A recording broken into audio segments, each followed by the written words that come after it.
Quiero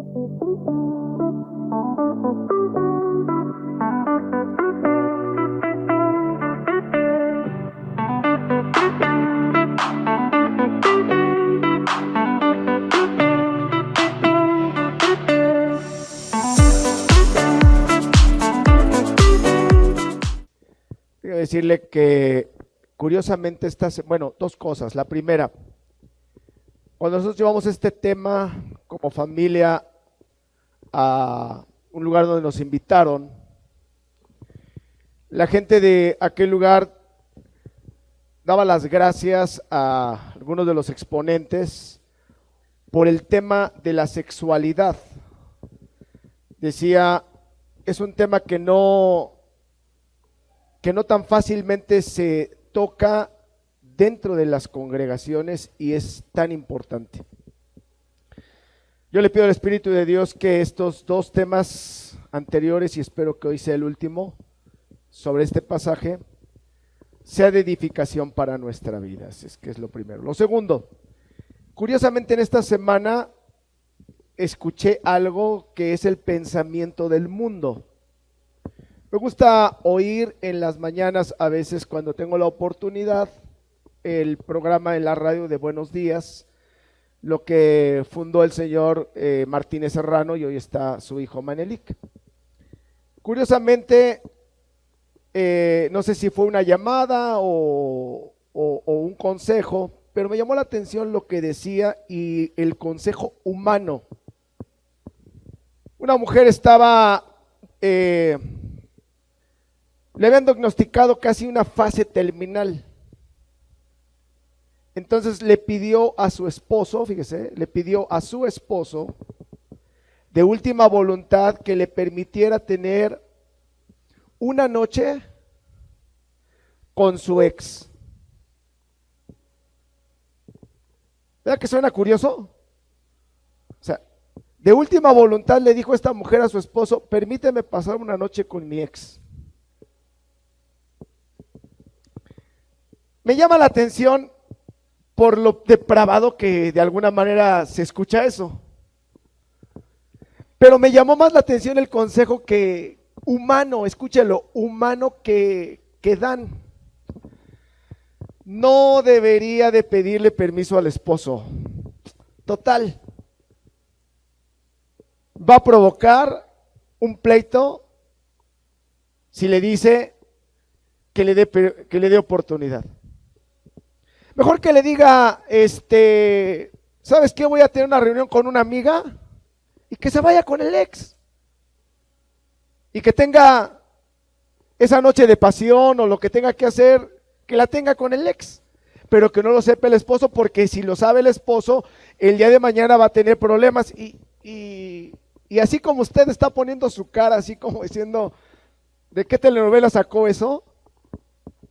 Así yo también estaba impresionado de la manera en que está la mente humana en este tiempo y a lo que nos estamos enfrentando. Por eso a Dios le urge en la vida de usted como iglesia, en mi vida como iglesia, le urge que tengamos un entendimiento de la santidad sexual. Y antes de hacer la oración, yo le diría y le haré una pregunta. No necesitamos divulgar, pero usted conoce su intimidad.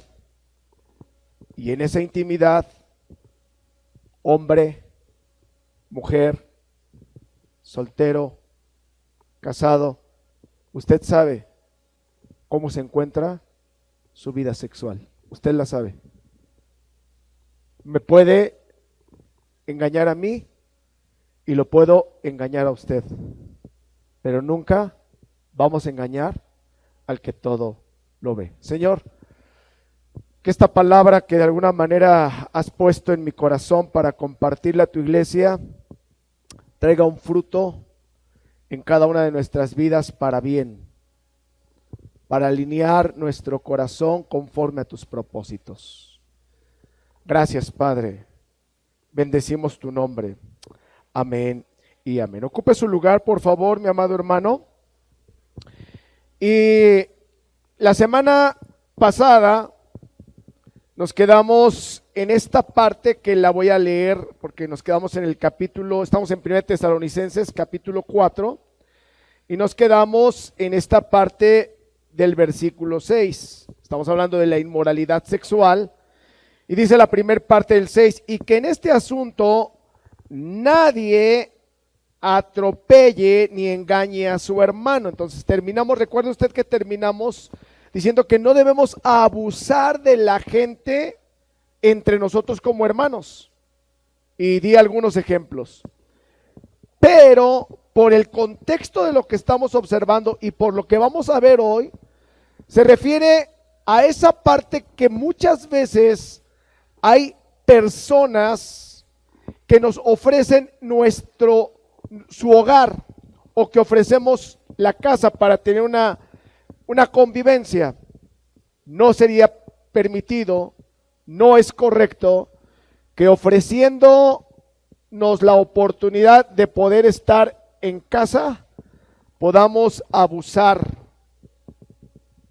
Literalmente se lo digo, como invitado de la esposa, como invitada del esposo, de la persona o del matrimonio que nos está invitando. A eso se refiere. Que no nos atropellemos. Ahora, usted dice, hermano, ¿cómo puede suceder eso? Si usted supiera. ¿Cuánta gente, cuántos hermanos se les ha dado la oportunidad de abrir las puertas del hogar? Y muchas veces no sabemos las intenciones con las que llegan otras personas, y de verdad no puedo decir 10, no puedo decir 3, no puedo decir 1, pero por lo menos sí me he enterado de alguna gente que ha sufrido ese tipo de situaciones.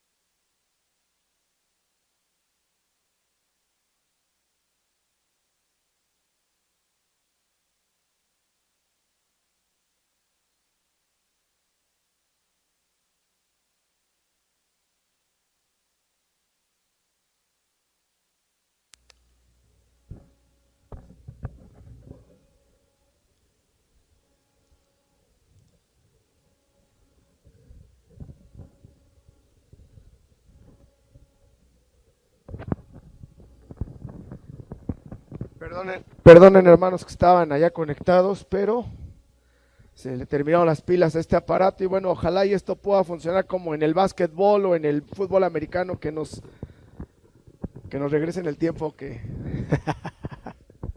que perdimos. Bueno, ya estamos aquí, gracias. A eso se refiere. Entonces, el día de hoy quiero abordar con usted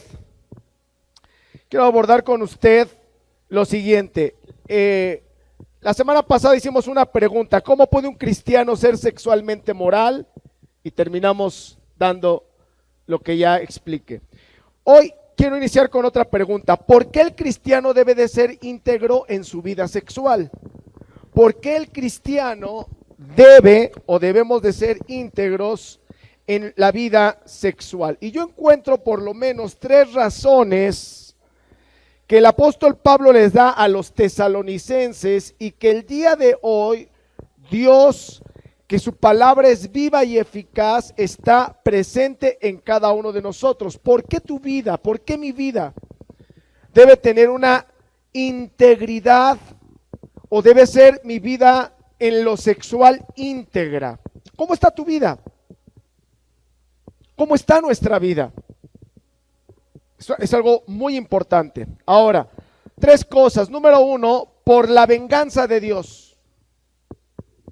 Número 2, porque es el propósito de Dios. Y número 3, por el Espíritu Santo de Dios. 3 razones por las cuales usted y yo, como cristianos, como iglesia, En aquel entonces el apóstol Pablo quizá le da a los tesalonicenses 3 razones importantes por la venganza de Dios. Número 1, dice la segunda parte del versículo 6, porque el Señor es el que toma venganza en todas estas cosas, como ya lo hemos dicho y advertido. O sea, aquí hay una razón, ¿verdad?, por las cuales el apóstol Pablo le dice a los tesalonicenses, deben de tener o debemos de tener una vida sexual íntegra. Íntegra. Y es porque el Señor toma venganza en todas estas cosas. La palabra venganza en el original tiene que ver con lo siguiente: hacer justicia. Entonces, el Señor es el que hace justicia. El Señor es justo y hace justicia. Pero mira esta otra definición: Él es castigador. O sea, hace justicia y su justicia muchas veces es el castigador. Porque esto, créame que nosotros lo leemos y cuando ahora que nos tocó en el tiempo que nos tocó leer Deuteronomio, que se dan todas las leyes acerca de la manera en que se debe de comportar el pueblo santo de Dios, porque fue apartado por Dios, porque le está dando leyes a su pueblo. No te puedes meter con tu tía, no te puedes meter con esta, hay algo muy interesante a veces en el adulterio, Y en el adulterio Dios es bien claro desde ahí para decir, ser muy severo en lo que respecta a las consecuencias de un adulterio. Ahora, tan es así que yo le recuerdo que el adulterio, como el asesinato, lo he dicho varias veces por la vida de David, no tenían remisión. Era inmediatamente lapidación, o sea, era muerte. Porque a veces se nos olvida y la gente dice, bueno, es que será en aquellos tiempos. Jesucristo es el mismo ayer, hoy y por los siglos. Y todo puede pasar, pero su palabra no va a pasar. Su palabra es actual. Y Él no se va a guiar por las épocas ni por las modas, se va a guiar por lo que está escrito en su palabra. Entonces, eso la gente natural no lo entiende, pero usted y yo que somos espirituales o que somos cristianos, debemos comprender lo que yo le estoy diciendo. Entonces, solo Dios tiene el derecho a este tipo de venganza. Solamente Dios tiene este derecho a hacer esa justicia castigadora. Y Él lo puede hacer ante su pueblo, ante la iglesia o ante la gente. Por una razón: porque Él es nuestro creador. O sea, si lo vemos generalmente al mundo entero, Él es el creador. Y por lo tanto, toda la gente, dice el salmista, de Jehová es la tierra y su plenitud, el mundo y los que en él habitan, punto. No dice los hijos del Señor solamente, no. Del Señor es la tierra y su plenitud, el mundo y todos los que la habitan. Entonces todos tenemos que rendirle cuentas a Dios. Cuanto más los que hemos tomado la determinación de seguirlo y ser sus discípulos. Ahora, si un cristiano participa de inmoralidad sexual, aquí hay algo interesante, que el Señor a través de Pablo está diciendo: Él es vengador. Y Él va a juzgar permitiendo una o varias consecuencias de lo que esto puede traer. Mire, no quiero meterme muy a fondo porque si no, no voy a terminar, pero solamente un sermón nos podría llevar a comprender de aquella gente que tiene relaciones sexuales antes del matrimonio o que vive en unión libre y que tiene hijos y que esos hijos fueron criados en la inmoralidad, porque es la fornicación. Muchas veces la gente no alcanza a comprender espiritualmente el daño que tienen y el daño que han provocado al tener relaciones fuera de lo que Dios ha permitido. Entonces muchas veces la gente dice, bueno, ya me casé, ya lo arreglé. Y piensan que por haberse casado ya lo arreglaron sin tener el entendimiento de verdad de las grandes consecuencias delante de Dios, no delante de nosotros, no delante de mí, no delante de los hombres, porque los hombres tenemos este pensamiento: no te preocupes, mijo, no te preocupes, mi niña, no eres la primera ni la última. Ese es mi pensar humano, pero no el de Dios.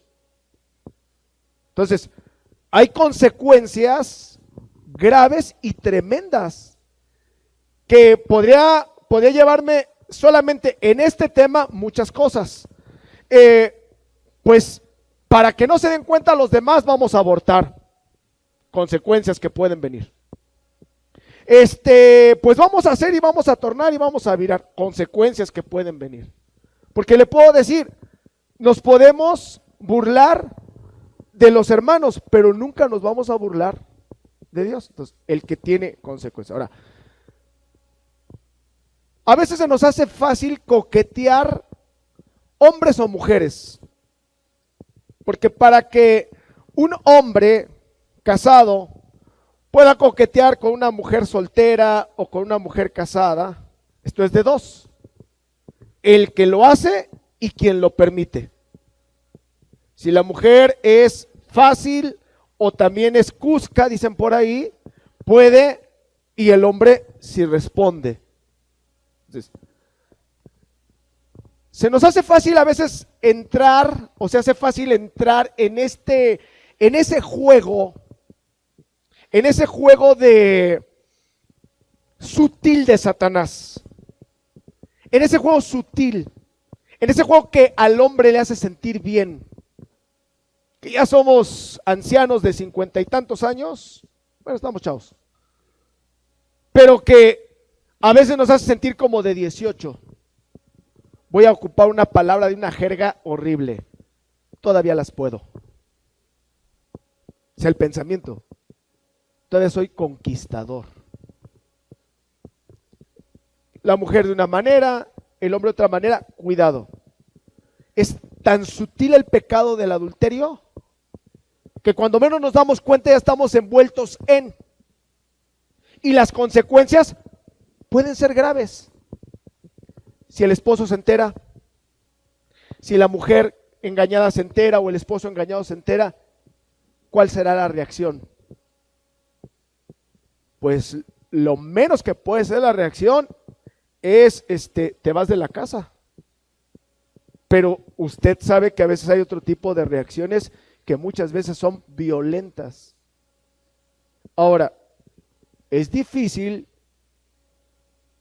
que muchas veces el hombre o la mujer tengan el corazón de Dios para perdonar una infidelidad, que ya en lo que respecta al adulterio ya en alguna ocasión hemos predicado. O sea, lo primero que tú tienes que hacer es, si quieres, puedes perdonarlo, pero también el Señor te da la oportunidad de que si no lo quieres perdonar por haber cometido adulterio, tienes la oportunidad no de separarte en el sentido de darte un tiempo, sino de divorciarte.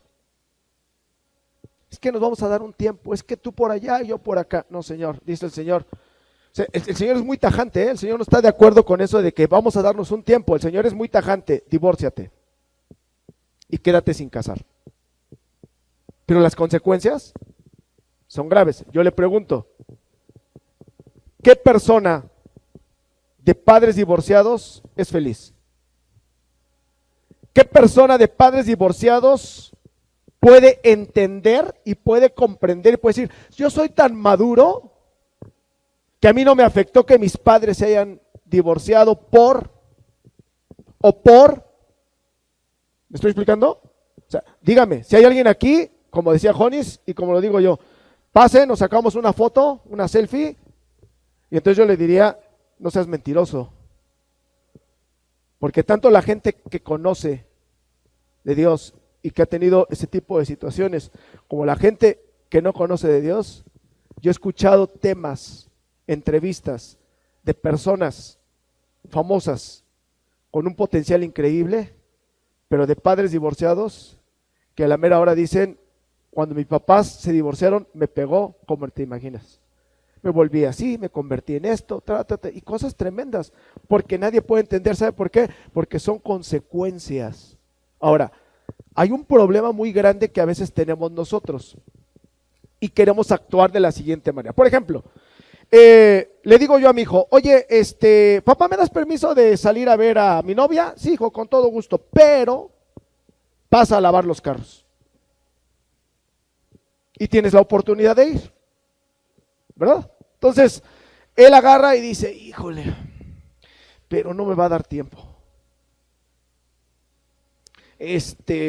Bueno, ya me voy a ver a mi novia y ya después me arreglo con el papá para decirle, a ver qué le invento, de por qué no lavé los carros.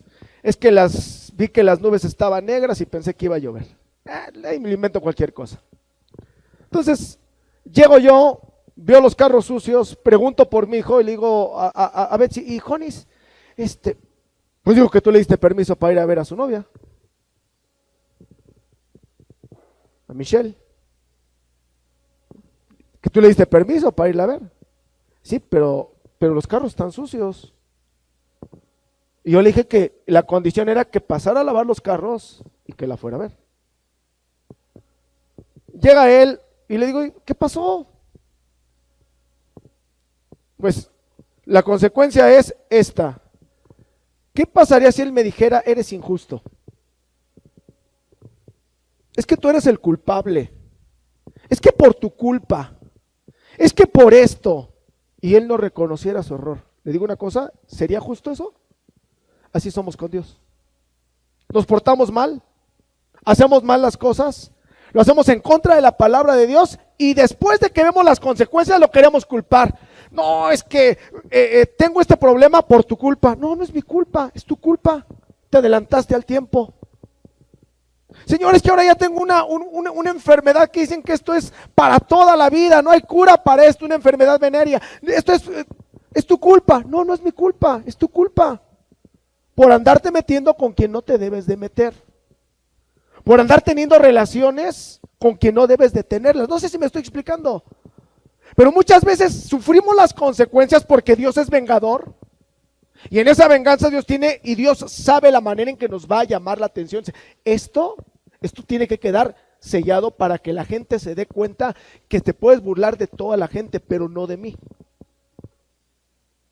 Por eso estoy hablando de que Él es el único vengador que hace justicia, pero que también es castigador y sabe hacer las cosas. Entonces, es muy importante. Voy a decir algo que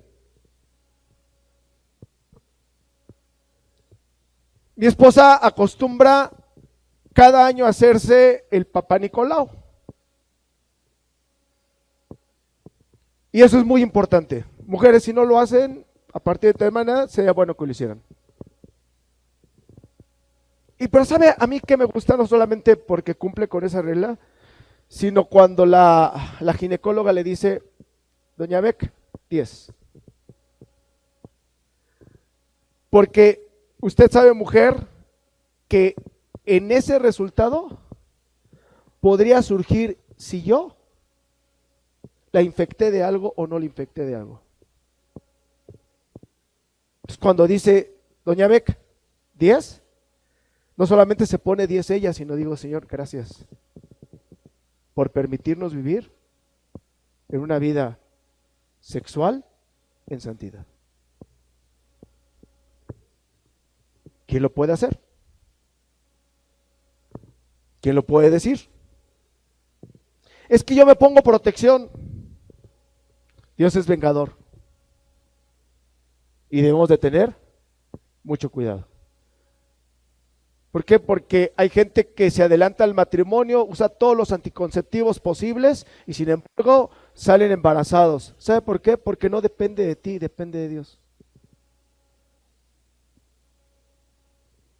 Conocí a una persona que no tenía la posibilidad como mujer de embarazarse, no tenía la posibilidad. 99 en contra, 1 a favor. Entonces le dio bola a la hilacha en su vida sexual, en su vida de joven, le dio bola a la leche y pum, vale, que sale embarazada.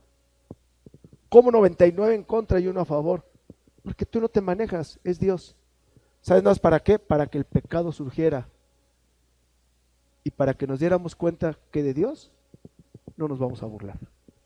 Es algo muy fuerte lo que estoy diciendo, pero creo que es necesario. Ahora, mira lo que dice 1 Corintios 18. Pablo escribe esto recordándole a los corintios lo que pasó con el pueblo de Israel, que no lo podemos leer, pero que se encuentra en el capítulo 25 de Números, del versículo 1 al 9. Mira lo que les dice el apóstol Pablo a los corintios.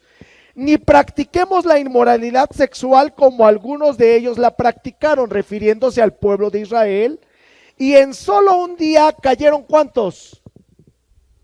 En un solo día de los judíos, por andar practicando inmoralidad sexual, ¿cuántos cayeron? 23,000. Cuéntalos. No dijo uno, no dice dos, 23,000 personas cayeron por cometer inmoralidad sexual. ¿Qué pasaría si yo cometo una inmoralidad sexual y en ese momento, pum, caigo muerto? ¿Qué pasaría si usted se entera que alguien cayó muerto? Hablando de gente cristiana, ¿qué pasaría? Provocaría el mismo temor que provocó que Ananías y Zafiras le mintieran a Dios y al Espíritu Santo. Léalo en Hechos. Porque cuando dijeron, caramba, aquí, entonces con Dios no se juega. No, con Dios no se juega. Y debemos de tener todo el cuidado en nuestra vida. Porque nosotros decimos, pues nos dimos un besito y no pasó nada. No pasó nada, aparentemente. Es que, se siente tan padre la adrenalina de esconderte y de que no se den cuenta. Aparentemente no pasó nada, no tembló, no se cayó el sol, no nos quemamos, no nos atropellaron, no nos caímos en una coladera, lo que se le ocurra, no pasó nada. Y entonces mucha gente llegó a decir, pues yo creo que hasta Dios está de acuerdo con esto. Cuidado, porque Dios es vengador.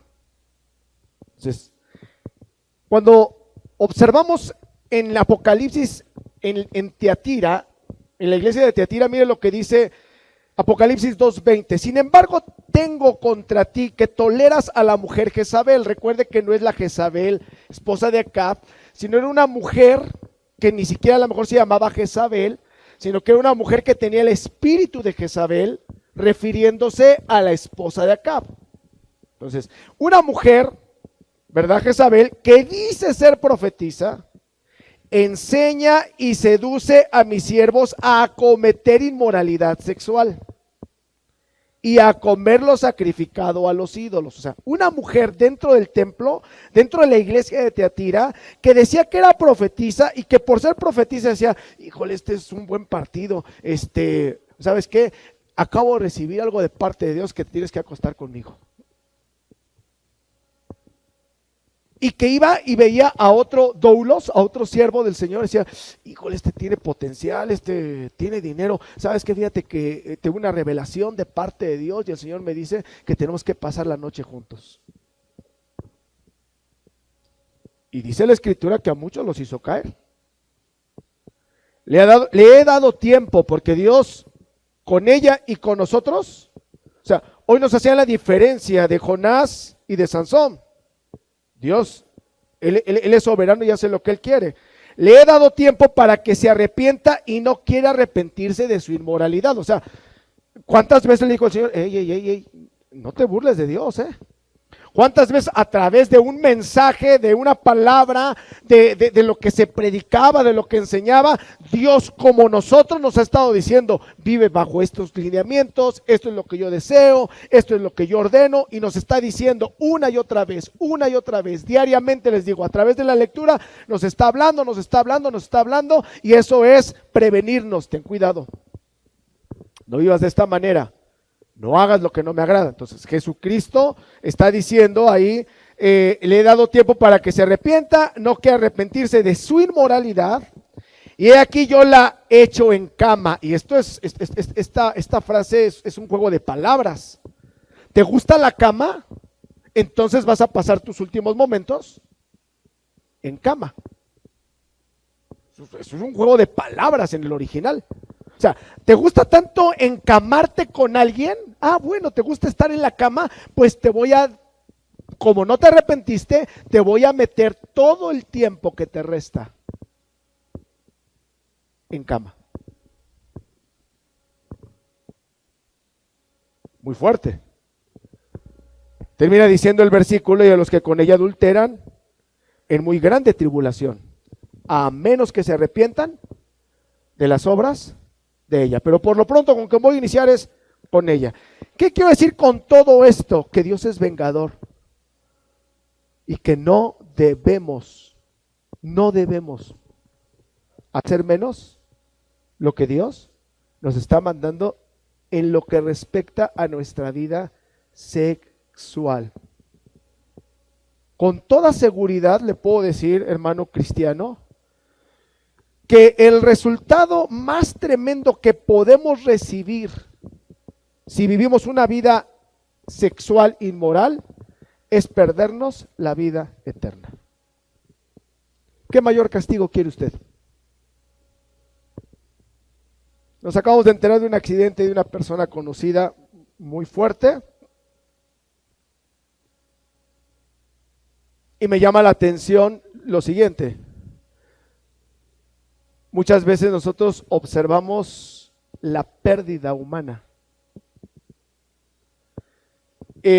la consecuencia en el cuerpo, pero pocas veces pensamos en la eternidad. Ay, mira cómo quedó. Pues sí. Pero la eternidad.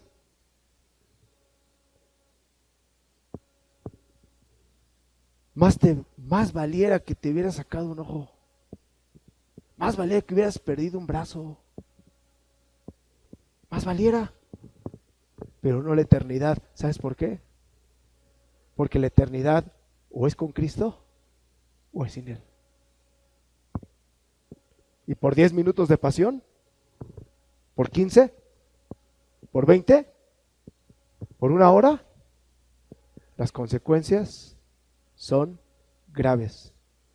Si no en tu vida física, si en lo espiritual. Voy a leer yo, porque no se lo di a los hermanos, voy a leer yo dos pasajes que me llamaron la atención. Uno está en 1 Corintios que dice: ¿no saben que los injustos no heredarán el reino de Dios? Mire cómo dice Pablo a Corintios: no se engañen, ni los inmorales sexuales, ni los idólatras, ni los adúlteros, ni los afeminados, ni los homosexuales. Esto se lo escribe a Corintio. Ahora le voy a leer lo que escribe en Gálatas.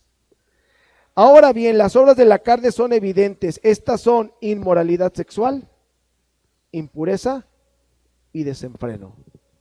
Y me llama la atención de estos dos pasajes, que quizá podemos encontrar más, que con lo que inicia no es ni con robo, no es ni con chisme, no es ni con mentira, sino en las dos partes le da tanta importancia el apóstol Pablo a la vida sexual, que tanto a los corintios como a los gálatas les dice: las obras de la carne son estas, e inicia con inmoralidad sexual. A los corintios les dice: no se engañen, ni los inmorales sexuales heredarán el reino de Dios. Tenemos que tener mucho cuidado. Número 2, ¿por qué debemos mantenernos puros? Porque Dios es vengador. Número 2, no es de los Avengers, para que lo digo por vengador. ¿Por qué es el propósito de Dios? Número 2 es: ¿por qué es el propósito de Dios? ¿Cuál es el propósito de Dios? Versículo 7, por favor, ahí. 1 Tesalonicenses 4:7, que dice: porque Dios no nos ha llamado a la impureza, sino ¿a qué? A la santificación. Le voy a hacer una pregunta de kinder, no de primaria, de kinder. ¿A quién se refiere esto? ¿A los paganos o a los cristianos? A ver, allá si usted quiere escribir, escríbalo, pero a ver aquí quiero escuchar para ver si están despiertos. ¿A quién se refiere esto? Porque Dios no nos ha llamado a la impureza, sino a la santificación. ¿A quién se refiere esto?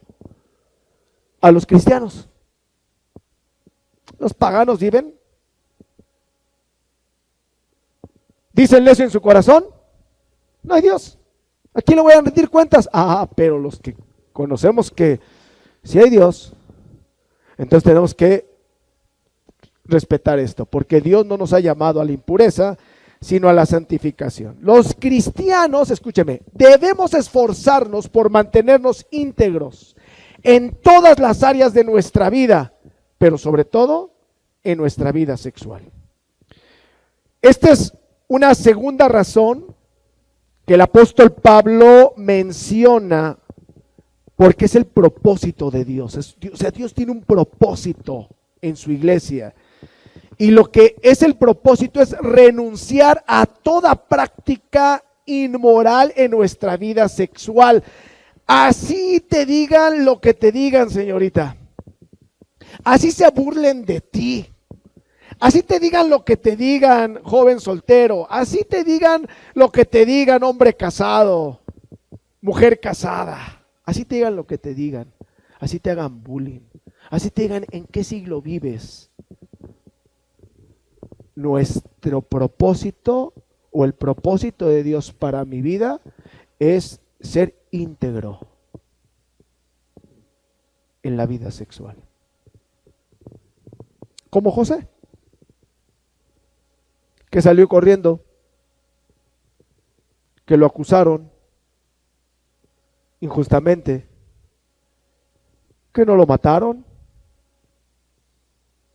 porque por ser a la persona o por ser la persona que lo acusó le tocaba la muerte, pero Potifar sabía de la liviandad de su mujer, no la ignoraba.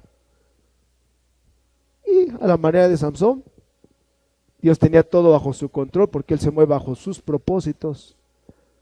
Lo echaron en la cárcel de toda esa clase principal. No fue a la cárcel popular, fue a la cárcel principal de todas aquellas gentes que muchas veces servían al faraón. Y ahí Dios trató con él. Pero prefirió eso a fallarle a Dios. Nosotros, con tal de que no nos hagan burla, con tal de que no quedar mal, a veces cedemos a cosas que el día de mañana traerán graves consecuencias. Si usted observa, sino a la santificación, es la tercera vez en este pasaje que el apóstol Pablo se refiere a vivir en santificación. El versículo 3 no lo van a buscar, solamente le voy a leer esta parte, porque esta es la voluntad de Dios, la santificación de ustedes, el pasaje que estamos tratando. Y el versículo 4, que cada uno sepa controlar su propio cuerpo en santificación. Y esta es la tercera vez, sino nos ha llamado a la santificación. Porque para Pablo, cuando usted encuentra en un pasaje algo que hace énfasis, hay que prestarle toda la atención. Y para Pablo era importantísimo que la iglesia de Tesalónica o de los tesalonicenses y la iglesia de hoy tengamos presente que cuando Dios nos llamó, no solamente nos hizo un llamado para salvarnos, para librarnos del pecado, sino para vivir en santidad. Todos queremos la salvación, pero pocos queremos caminar en la santificación. O sea, para que no me vaya al infierno, ¿qué necesito? Ser salvo. ¿Y qué necesito hacer? Confesar a Cristo como mi Salvador. ¿Me puedes llevar una oración? Sí. Bueno, yo la repito. Ya soy salvo. Ya estoy. Sí, pero ese es el inicio. Ese es el principio. Ese no es el final. Te llamó para ser salvo, sí, para que no vayas a la muerte eterna. Pero ¿sabes qué es lo que nos está pidiendo? Santificación. Vivir cada día y esforzarnos cada día por ser íntegros delante de Él. ¿Cuántos dicen amén a eso? Gracias. Eh, si vivimos en santificación, es el fruto que cada cristiano podríamos dar. Y es una de las maneras de poder dar fruto, ¿verdad? De que verdaderamente estamos viviendo en santidad. Yo no necesito pararme aquí y decirle a usted, hermano, mire, yo soy santo. No, no necesito ni siquiera alardearme, porque apenas acabamos de leer el día de hoy en lo que dice la Escritura, ¿verdad? El aspecto que no te alabe la lengua del extraño. No. Deja que te alabe Él. Deja que Él ponga las cosas como tienen que ser. Mire lo que dice Efesios 4:1. Dice el apóstol Pablo: por eso yo, prisionero en el Señor, les exhorto a que anden como es digno del llamamiento con que fueron, ¿qué?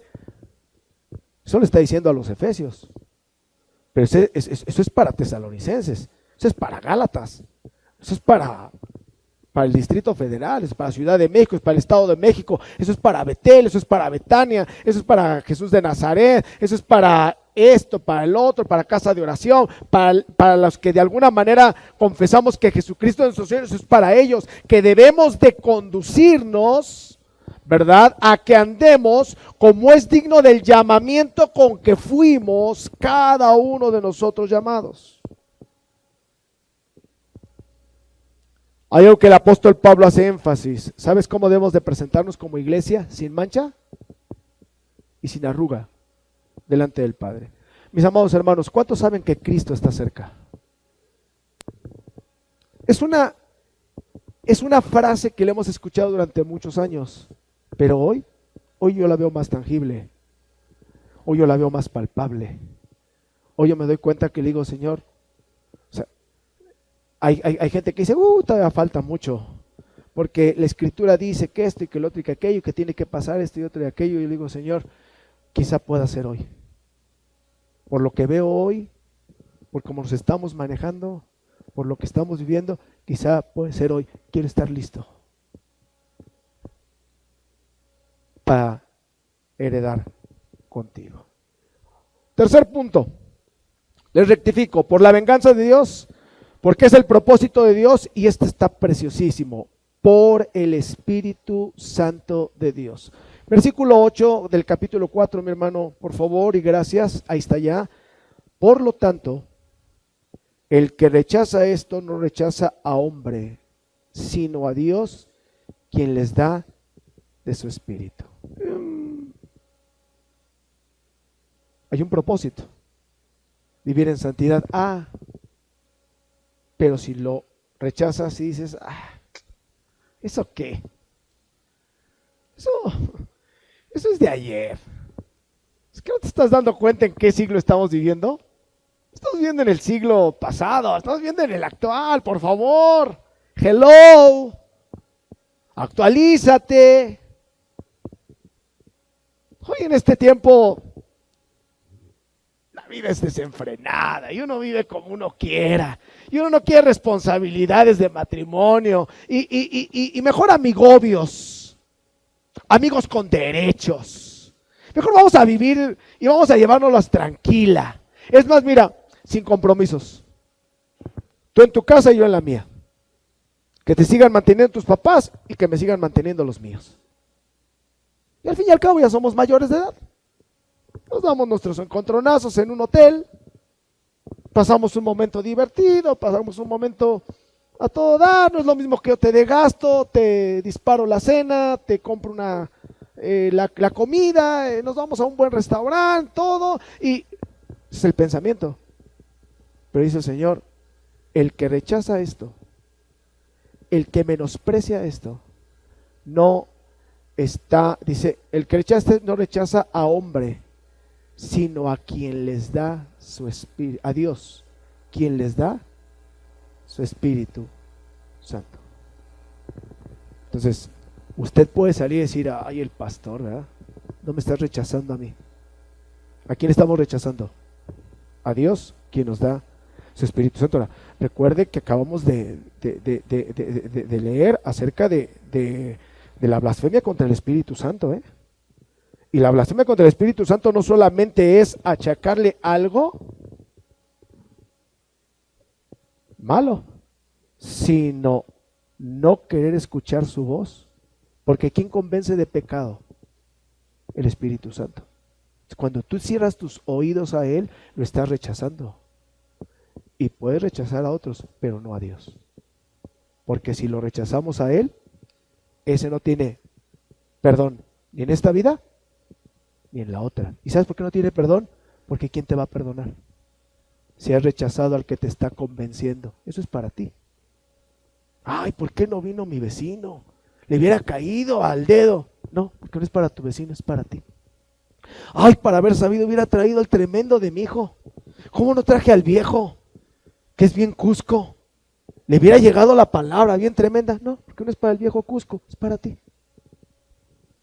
Es para mí. Es para cada uno de los que estamos aquí. Vayan subiendo los músicos, por favor. Perdonen. La última advertencia entonces que Pablo les da a los tesalonicenses es muy tajante. El cristiano que rechaza, y esto es bien interesante, rechazar, poner a un lado. Mire, escúcheme, le voy a decir la figura. Usted llega bien emocionado. Papá, llegan los niños. Papá, mira lo que te compré. Algo hermoso, sencillo, lo que sea. Y te lo da. Y tú en lugar de emocionarte, en lugar de decir, a ver, mijo, ¿qué me compraste? Ay, mi niño, me compraste unos calcetines. Lo agarras y lo pones a un lado. ¿Qué estás diciendo con esa actitud? No me importa. Pero ábrelo, sí, hijo, al rato. Eso es el que rechaza. El que pone a un lado. El que dice, sí, está bien, pero lo voy a dejar aquí porque ese tema a mí no me interesa. Cuidado. Eso es rechazar. Entonces, cualquiera que rechaza o pone a un lado lo que Dios habla por medio de sus profetas, y cuando hablo por medio de sus profetas, hablo por medio de la gente, no del profeta que usted y yo decimos, el Señor me dijo y el Señor me mostró. No, por el profeta que pasó en la mañana, Sai, y que nos habló la palabra. Por el profeta que pasó en la mañana, Fabián, que le tocó el día de hoy y nos llevó a un pasaje. Por el profeta, un servidor. Y el miércoles quien dirige, y el miércoles quien predica, y el martes quien lo hace. Son los profetas los que declaran lo que Dios les está mostrando. Yo le digo una cosa, sabe que usted y yo somos privilegiados porque toda la gente que gracias a Dios se para detrás de este púlpito bendice nuestras vidas, porque no está transmitiendo lo que ellos quieren, sino lo que están recibiendo de parte de Dios. ¿Cuántos dicen amén a eso? Porque lo hemos visto, porque lo hemos comprobado. Entonces, si nosotros hacemos a un lado esas palabras, entiéndanlo, no tenemos un discernimiento. Porque el discernimiento es decir, híjole, aunque yo sé que esto le quedaría bien a mi esposa, Dios me está hablando a mí. ¿Me estoy explicando? Porque a veces así es, ¿verdad? Ay, en la torre, a ver si saliendo de aquí me hace un comentario Betsy y me dice, oye, ¿qué crees que la palabra de Dios me habló el día de hoy? Y la palabra fue tajante para mí, entonces yo voy a tener la oportunidad de decirle, ¿verdad que sí? Yo sabía que era para ti. No, es para mí. Porque somos muy buenos para acomodar, ¿verdad? Pero no para enfocar. Yo por la risa de usted me doy cuenta que piensa igual que yo. El mandamiento de tener una vida sexual respetable para los que nos rodean y aún para nosotros, la reveló Dios a lo largo de la Biblia. Y Él da a los cristianos su Espíritu Santo para ayudarnos a vivir de acuerdo con ese mandamiento. O sea, en toda la Escritura usted va a encontrar que hay algo importante: santidad. Santidad. La manera en que te debes de comportar, la manera en que te debes de conducir, la manera en que debes de tratar. ¿Usted cree que Dios, que hizo el matrimonio, que fundó el matrimonio, que puso fundamentos sobre el matrimonio, les dio la oportunidad a Adán y a Eva, después de que se conocieran, de tener relaciones antes de bendecirlos? Hay un orden. Y el orden, usted léalo en Génesis. No necesitan darnos una explicación grande. Simple y sencillamente dice, y los bendijo Dios. Y en ese los bendijo Dios es lo que muchas veces venimos a recibir cuando tenemos una ceremonia. Y los bendijo Dios. Porque nadie que quiera tener un matrimonio de éxito puede ser exitoso sin la bendición de Dios. ¿Está de acuerdo conmigo? Y los bendijo Dios. Y después de que los bendijo Dios, les dijo, fructificad, no antes. A veces nosotros queremos brincarnos, queremos saltar. No antes. Si por alguna circunstancia, mujer, varón, porque a lo mejor no tienes el conocimiento que hoy el Espíritu de Dios te ha dado, porque a lo mejor no tienes el conocimiento de lo que Dios ha estado hablando a tu vida, si te adelantaste a esto, pídele perdón a Dios y alinea tu vida a los propósitos de Dios, no a los de la iglesia, a los propósitos de Dios, porque Dios quiere santificación, santidad en nuestra vida. Póngase en pie en esta hora y quiero terminar entonces. Mire lo que dice la importancia del Espíritu de Dios, o sea, porque estamos hablando del Espíritu de Dios. Con esto estoy terminando. Pondré mi espíritu dentro de ustedes, escribió Ezequiel. Wow. O sea, no estaba, nos lo acaban de decir, Sai, no estaba en Sansón, venía para cumplir lo que Dios quería y lo llenaba del poder y hacía cosas extraordinarias, pero no habitaba. Pero dice Ezequiel, pondré mi espíritu dentro de ustedes y haré que anden según mis leyes, que guarden mis decretos y que los pongan por obra. Esa es la importancia de que el Espíritu de Dios habite, more en mi vida. Romanos 8:9 dice el apóstol Pablo, sin embargo ustedes no viven según la carne, sino según el Espíritu. Mire esa frase, si es que el Espíritu de Dios mora en ustedes. Entonces, mi pregunta es, ¿el Espíritu de Dios mora en ti? Escúchame, morada habla de algo permanente. No habla, o sea, cuando usted dice, este es el hogar, esta es la casa, esto es con lo que Dios nos bendijo. Usted sabe que ahí usted va a pasar un buen tiempo, va a llegar a descansar, tiene la libertad de hacer, ¿por qué? Porque ese es el lugar o el hogar donde usted vive. Pero uno dice, ay, hoy me dan ganas de no llegar a la casa. Se voy a quedar en un hotel, o voy a quedar con fulano, o le voy a pedir a perengano. ¿Pero por qué? No, pues nada más. Yo platicaba con mi esposa y le decía, ¿sabes cuál es lo peor que nos puede pasar? Que no hemos entendido. O sea, nosotros creemos que este cuerpo, mire que nada más, qué guapo. Este cuerpo nada más nos fue dado para comer. Pero el día que tengamos el entendimiento, no de lo que yo le digo, sino de lo que el Espíritu de Dios nos ha dicho, ¿sabes por qué Dios formó tu vida y mi vida?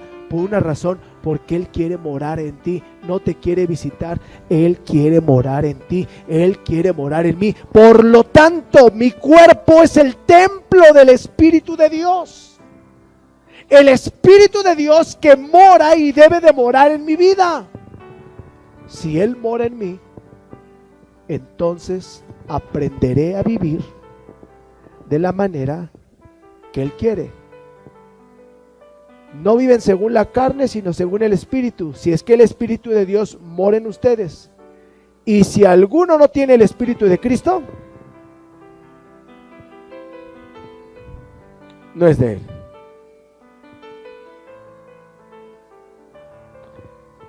Tres puntos importantes. Hay un propósito en Dios. Las consecuencias son graves.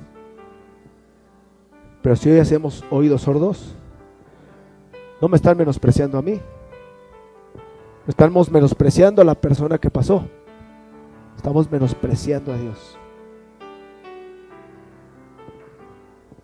¿Por qué no cierra sus ojos conmigo? Y esto es personal.